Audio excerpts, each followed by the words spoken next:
नमस्कार, आप देख रहे हैं कच्चा चिट्ठा। मैं हूं आपके साथ प्रीति रघुनंदन।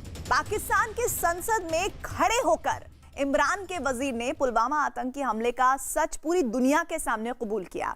इमरान के विज्ञान मंत्री फवाद चौधरी ने कबूल कर लिया कि पुलवामा आतंकी हमला उन्हीं की सरकार के इशारे पर हुआ था। लेकिन इसके बाद का सच जब नवाज शरीफ की पार्टी PMLN के नेता सरदार अयाज सादिक ने बयां की तो इमरान सरकार बुरी तरह हिल गई। अयाज सादिक ने भारतीय वायुसेना के विंग कमांडर अभिनंदन वर्धमान पर ऐसा बयान दिया जिससे इस्लामाबाद ही नहीं बल्कि पूरे पाकिस्तान में भूचाल आ गया। अयाज सादिक ने बताया कि भारत के डर से इमरान खान और उनके सिपह सालार कमर जावेद बाजवा कांप रहे थे। विदेश मंत्री शाह महमूद कुरैशी घबरा गए थे। पाकिस्तान इस बात से खौफजदा था कि कहीं भारत उस पर आक्रमण ना कर दे और इसी खौफ की वजह से पाकिस्तान की सरकार ने अभिनंदन को फौरन रिहा करने का फैसला किया था। आपको इस बात पर यकीन नहीं होगा, लेकिन इसके बाद पाकिस्तान की संसद में मोदी मोदी के नारे भी लगे।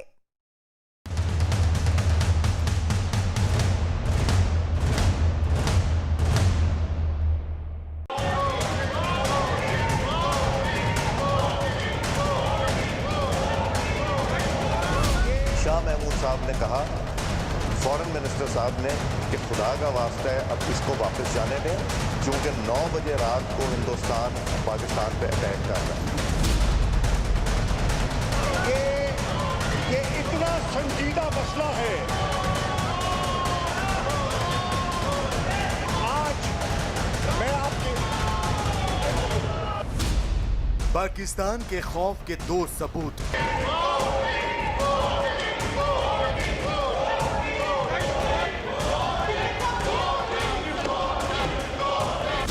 मोदी नीति से पस्त हुआ पाकिस्तान।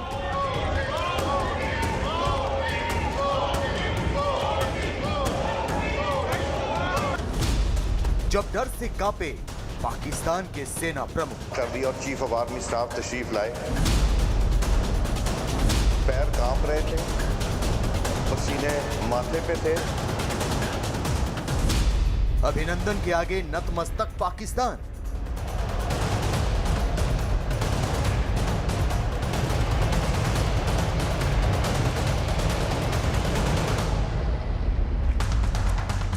साल 2019 की फरवरी को पाकिस्तान भुलाए नहीं भूलेगा। पाकिस्तान को एक साथ कई करारी चोट खानी पड़ी। वो ऐसी चोट थी जिनके जख्म अभी तक हरे हैं और पाकिस्तान के राजनेता उन जख्मों के दर्द से आज तक कराह रहे हैं। कि खुदा का वास्ता है अब इसको वापस जाने दें, क्योंकि 9 बजे रात को हिंदुस्तान पाकिस्तान पे अटैक कर रहा है। पाकिस्तान की संसद में इस बात के सबूत सामने आए हैं कि बालाकोट एयर स्ट्राइक के बाद पाकिस्तान की सेना और सरकार किस कदर मोदी सरकार के खौफ में थी। इस खौफ के सबूत दिए हैं पाकिस्तान के नेता अयाज सादिक।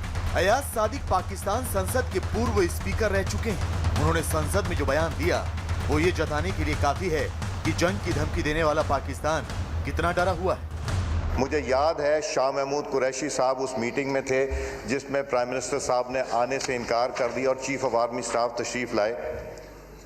पैर कांप रहे थे, पसीने माथे पे थे और हमसे शाह महमूद साहब ने कहा, फॉरेन मिनिस्टर साहब ने, कि खुदा का वास्ता है अब इसको वापस जाने दें, क्योंकि 9 बजे रात को हिंदुस्तान पाकिस्तान पे अटैक कर रहा है। अपने विदेश मंत्री शाह महमूद कुरैशी और अपनी सेना के जनरल कमर जावेद बाजवा के डर से कांपने की बात खुद पाकिस्तान के बड़े नेता ने ही जगजाहिर की है। बालाकोट एयर स्ट्राइक के बाद भले ही पाकिस्तान ने भारत की सीमा के नजदीक अपने विमान भेजने की कोशिश की, लेकिन फरवरी 2019 की उस घटना के करीब 2 साल बाद पाकिस्तान के डर के सबूत सामने आए। बालाकोट एयर स्ट्राइक से बौखलाए पाकिस्तान ने 27 फरवरी को सीमा पर अपने फाइटर जेट भेजे। इन पाकिस्तानी विमानों को भारतीय वायुसेना ने खदेड़ दिया। फाइटर पायलट अभिनंदन वर्तमान ने पाकिस्तान के एक F-16 को ढेर कर दिया, लेकिन इस दौरान POK में अभिनंदन का MiG-21 विमान क्रैश हो गया, जिसके बाद अभिनंदन को पाकिस्तान के सुरक्षा बल ने हिरासत में ले लिया। लेकिन डरे हुए पाकिस्तान को 24 घंटे में ही अभिनंदन को रिहा करना पड़ा था। पाकिस्तान के बड़े नेता ने जिस सच को जगजाहिर किया, उसके बाद पाकिस्तान की मीडिया में भी उनकी आलोचना शुरू हो गई है। तो आपको इतराज कर देना चाहिए ना, जहाँ अभी छेड़ने की क्या जरूरत थी? आपको था आज खड़े होकर टांट देना, उसको हुकूमत को, इमरान खान को टांट करना, एस्टेब्लिशमेंट को टांट करना, जी आपने क्यों छोड़ दिया, आप डर गए थे। इट्स ए लॉ, ये हुकूमतें हैं, ये फिर लॉ हैं, फिर कल को कोई जरूरत नहीं आपको एतमाद में लिया जाए, फिर आप लोगों को सीरियस नहीं लेना चाहिए, फिर ये पीएम नवाज को सीरियस नहीं लेना चाहिए, क्योंकि एस्टेब्लिशमेंट के साथ लड़ाई चल पड़ी है। आर्मी चीफ और आपके DGISI के साथ तल्लुकात खराब हो गए, जुबैर साहब का मिन्नत तरले का कोई नतीजा नहीं निकला, आप यहाँ खड़े होकर कौमी राज ये बहर करने आ गए। तो इस मामले पे जो भी लोग कुछ कहते हैं, I am with the government, I am with the establishment. अभिनंदन की गिरफ्तारी के बाद भारत सरकार ने पाकिस्तान को सैन्य और राजनीतिक दोनों तरह से घेर लिया था। डिप्लोमेटिक तरीके से समझाया जा रहा था कि आप उसको, हमारे अफसर को वापस भेजिए, और उसी घबराहट के आलम में आपको याद होगा कि पाकिस्तानी प्राइम मिनिस्टर इमरान खान ने पार्लियामेंट में आके कहा कि साहब हम शांति के हित में उसको छोड़ने का फैसला कर रहे हैं। मोदी नीति से खौफ खाए पाकिस्तान ने जिस डर का अंदेशा जताया है वो सही भी हो सकता था, क्योंकि उस वक्त एयर चीफ मार्शल रहे BS धनोआ ने बताया कि भारत ने राजनीतिक तौर पर पाकिस्तान को घेर लिया था और सेनाओं ने पाकिस्तान को ध्वस्त करने की पूरी तैयारी कर रखी थी।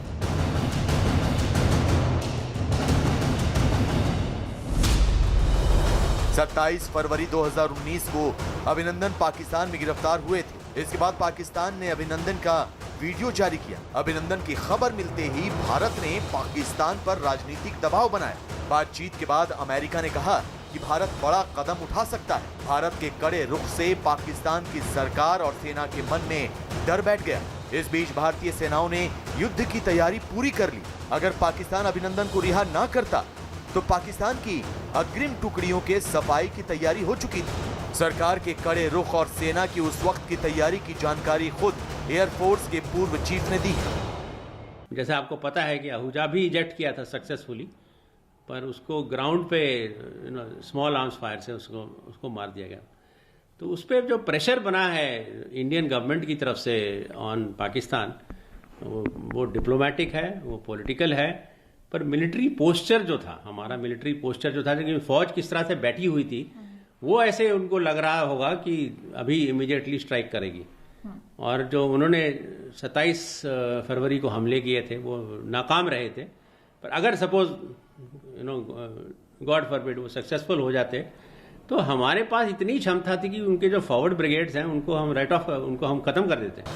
CRPF काफिले पर आतंकी हमले के बाद प्रधानमंत्री मोदी ने सेना को छूट दी थी कि जब सही समय हो तो वो पाकिस्तान और आतंकियों को सबक सिखाए। इसी के बाद बालाकोट के आतंकी कैंपों पर एयर स्ट्राइक का फैसला लिया गया। Balakot strike and put the fear of God into at least Jaish-e-Mohammed and their Pakistani handlers, that we could cross not only into the Pakistan occupied Kashmir, we could go and hit them in Pakistan proper. That is why you noticed after that, till the time the Indian elections got over, there was nothing, because they knew the response is going to be very swift, and we were deployed in this manner that we could respond at a very short notice.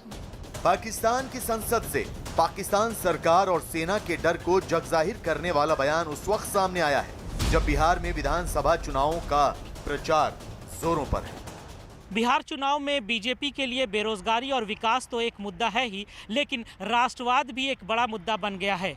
Bihar चुनाव के बीचों बीच जिस तरह से पाकिस्तान की संसद में उनके सेना प्रमुख और विदेश मंत्री के खौफ का जिक्र हुआ है, उससे बीजेपी को मन माफी का एक मुद्दा मिल गया है। अब बीजेपी के नेताओं का कहना है कि ये प्रधानमंत्री नरेंद्र मोदी के नेतृत्व में ही संभव हो सका है कि पाकिस्तान के दिल में इतना खौफ बैठ चुका है।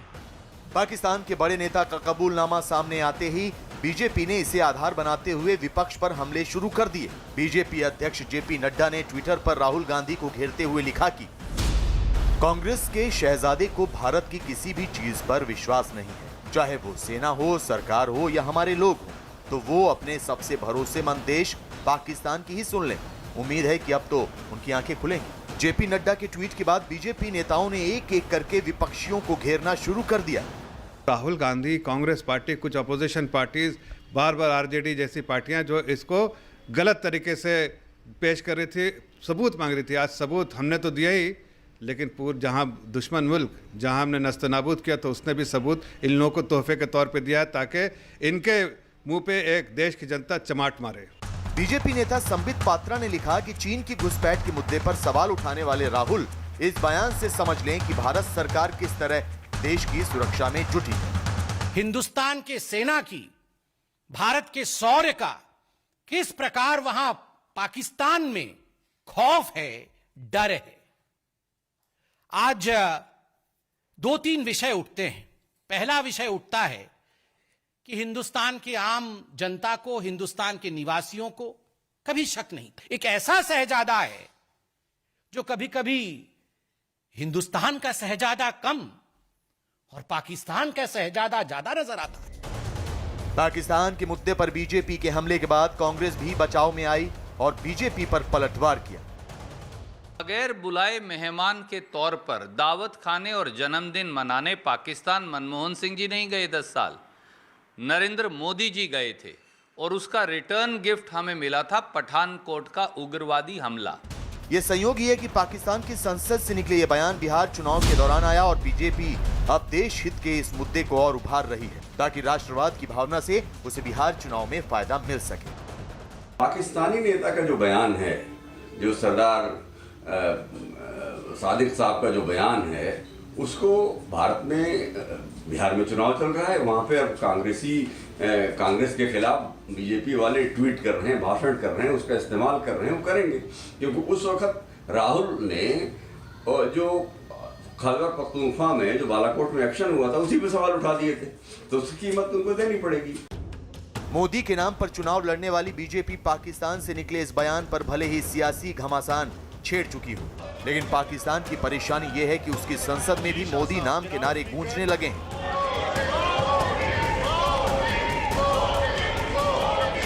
और पाकिस्तान में इमरान सरकार के खिलाफ बगावत का झंडा बुलंद होने लगा है।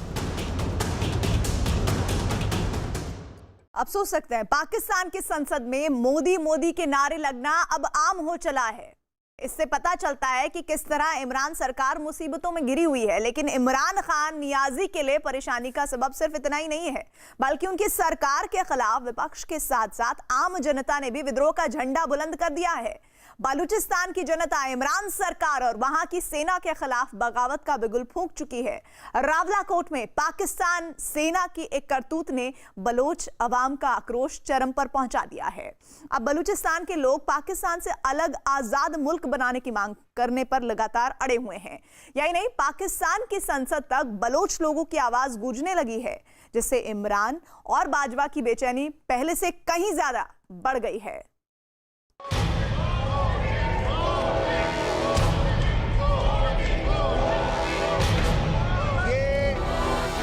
पाकिस्तान की संसद में मोदी नाम,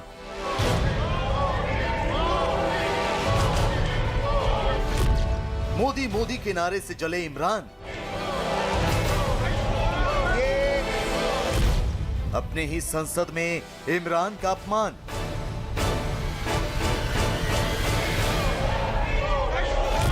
पूरी उम्मा में इस तरह की कैफियत है और आज पाकिस्तान की संसद में मोदी नाम का नारा लगे और हैरानी ना हो, ऐसा हो ही नहीं सकता। एक बार तो कानों पर विश्वास नहीं होता, लेकिन सच यही है कि ऐसा हुआ है। पाकिस्तान की संसद में विपक्ष की ओर से मोदी मोदी के नारे लगाए गए। इमरान के मंत्री की मौजूदगी में ऐसा हुआ और इमरान सरकार को खून का घूंट पीना पड़ा। ये पूरी कौम, पूरी उम्मा मुत्तफिक है। आइए, पाकिस्तान में इन दिनों संसद का सत्र चल रहा है, लेकिन इस सत्र में पाकिस्तान सरकार की जगहंसाई हो रही है और वर्दी की आड़ में दहशतगर्दी करने वाली पाकिस्तान सेना की नाक कट रही है। पाकिस्तान के एक बड़े राजनेता ने अभिनंदन वर्तमान के मामले पर पाकिस्तान सेना और सरकार की कलई खोल दी और इसी सत्र में पाकिस्तान की संसद में मोदी मोदी के नारे भी गूंज उठे। पाकिस्तान की संसद में मोदी मोदी के नारे गूंजने के दौरान इमरान सरकार को दोहरी बेइज्जती उठानी पड़ी। पहले विपक्षी पार्टियों ने एकजुट होकर इमरान सरकार के एक प्रस्ताव से किनारा कर लिया। उससे बौखलाए, उससे परेशान हुए इमरान के मंत्री ने जब बलूचिस्तान का मुद्दा उठाया तो पाकिस्तानी संसद में मोदी मोदी का नाम गूंजने लगा। पाकिस्तान की संसद में यह कहानी शुरू हुई सोमवार को। पाकिस्तान सरकार ने फ्रांस के खिलाफ प्रस्ताव रखा। सरकार ने कहा कि इस प्रस्ताव पर सभी दल एक राय हैं। इस मुद्दे पर विपक्षी पार्टियों ने विरोध शुरू कर दिया। विपक्षी पार्टियों ने स्पीकर के सामने वोटिंग की मांग रखी और संसद में वोटिंग के नारे गूंजने लगे। आज इतना गैर संजीदा रवैया इस हसास मसले पे ऑपोजिशन का देखकर मुझे अफसोस हुआ कि ये एक ऐसा मुकद्दस मसले पर भी सियासत खेलना चाह रहे हैं। यहां तक तो ठीक था, लेकिन इमरान सरकार को दूसरा झटका तब लगा जब विपक्ष की बेंचों से बलूचिस्तान की आजादी के नारे लगने लगे। ये आज बात कर रहे हैं इदारों पर हमले की बात करते हैं। पाकिस्तान के इदारों को मुतनाज़ा कौन बना रहा है? हिंदुस्तान की बोलियां कौन बोल रहा है? पाकिस्तान के मफादात को नुकसान कौन पहुंचा रहा है? आज जनाब स्पीकर, बलूचिस्तान में खड़े होकर इनके प्लेटफॉर्म से बलूचिस्तान की आजादी के नारे लगे। शर्म आनी चाहिए तुम्हें। जैसे ही बलूचिस्तान का मुद्दा उठा, तुरंत पाकिस्तान की संसद में मोदी के नारे लगने लगे।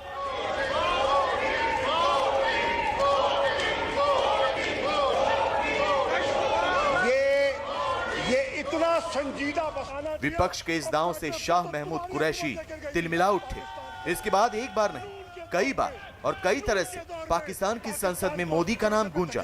शाह महमूद कुरैशी ने कहा कि विपक्षी पार्टियों के भीतर नरेंद्र मोदी की आत्मा आ गई। नहीं है, पाकिस्तान की बात करते हो।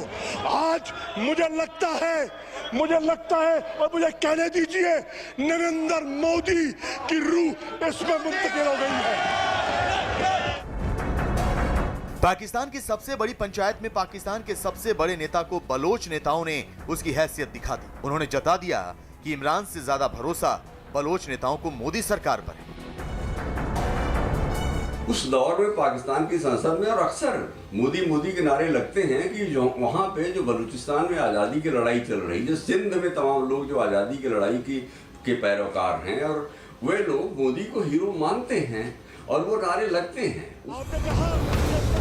बलूचिस्तान की आजादी का मुद्दा अब भड़कता जा रहा है और इमरान सरकार इसकी आंच में झुलसती जा रही है। विपक्ष की 11 बड़ी पार्टियां इमरान सरकार के खिलाफ लामबंद हो चुकी हैं और बलूचिस्तान में भी इमरान सरकार के खिलाफ रैलियां हो रही हैं। विपक्षी पार्टियों के संगठन पाकिस्तान डेमोक्रेटिक मूवमेंट ने सरकार के खिलाफ अभियान छेड़ दिया है।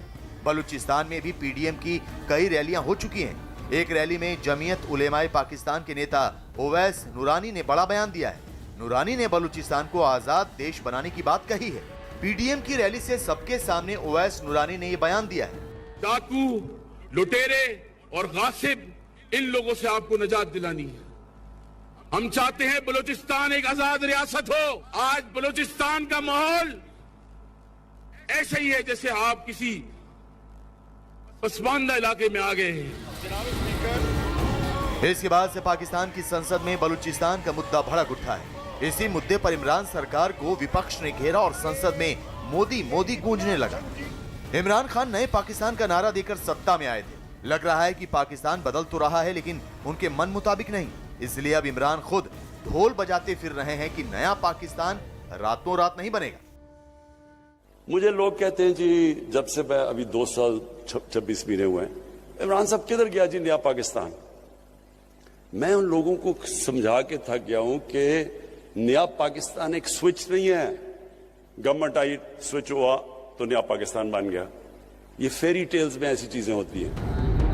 नए पाकिस्तान में इमरान खान के सामने रोज नए संकट खड़े हो रहे हैं। संसद में मोदी नाम से इमरान घिर गए तो पीओके में पाकिस्तान की खुफिया एजेंसी के दहशतगर्दों को जनता ने घेर लिया। पीओके में लोगों का गुस्सा इमरान सरकार के खिलाफ तब भड़क उठा जब कुछ आईएसआई के एजेंट्स ने वहां के एक नागरिक को अगवा करने की कोशिश की। देखते ही देखते वहां काफ़ी भीड़ जमा हो गई और लोगों ने उन आईएसआई एजेंट्स की गाड़ी को घेर लिया और आखिरकार उन आईएसआई एजेंट्स को अपने हथियार डालने पड़े। ये भीड़ पीओके के शहर रावलाकोट में मौजूद है। जिस गाड़ी को इन लोगों ने चारों तरफ से घेर रखा है उसमें आईएसआई के एजेंट मौजूद हैं। 29 अक्टूबर को पाकिस्तान के कब्जे वाले कश्मीर के रावलाकोट शहर में आईएसआई की टीम पहुंची। इस टीम ने एक युवक को बाजार से अगवा करने की कोशिश की। मौके पर मौजूद लोगों ने गाड़ी को घेर लिया। भीड़ ने आईएसआई की टीम को पीटा और साथ ही साथ गाड़ी रोकने की कोशिश में गाड़ी का शीशा भी तोड़ दिया। इसके बाद आईएसआई की टीम को माफी मांगनी पड़ी। पाकिस्तानी खुफिया एजेंसी आए दिन पीओके से लोगों को अगवा कर गायब कर देती है, लेकिन मौके पर रंगे हाथ पकड़े जाने के बाद पीओके में इमरान सरकार और पाकिस्तान सेना के खिलाफ आंदोलन भड़क उठा है।